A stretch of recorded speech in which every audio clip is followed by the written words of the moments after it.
olan namaz gecə namazıdır.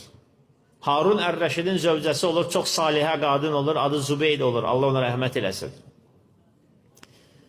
Zübeyd də çox salihə bir qadın olur və Məkkənin yaxınlığında zəvvarlar üçün yolun üstündə bir quyu qazdırır. Aynı Zübeydə deyilir ona, Zübeydə quyusu, Zübeydə bulağı. Çox faydalı, çox strateji bir bulaq olur.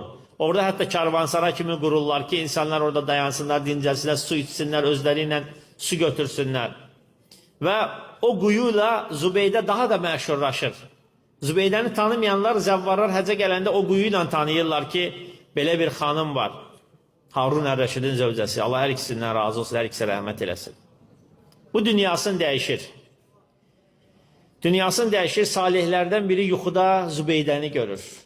Deyir ki, ey Zübeydə, Allah sənə neynədir? Deyir ki, bağışladı.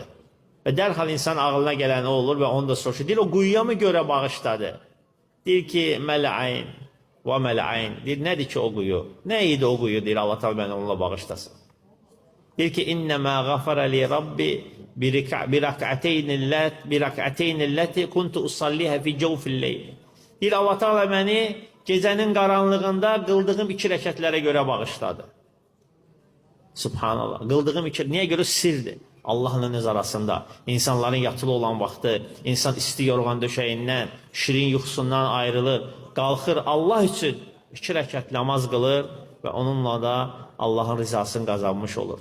Vallahi, vallahi, insan o 2 rəkət namazı ilə bütün həyatını idarə edir.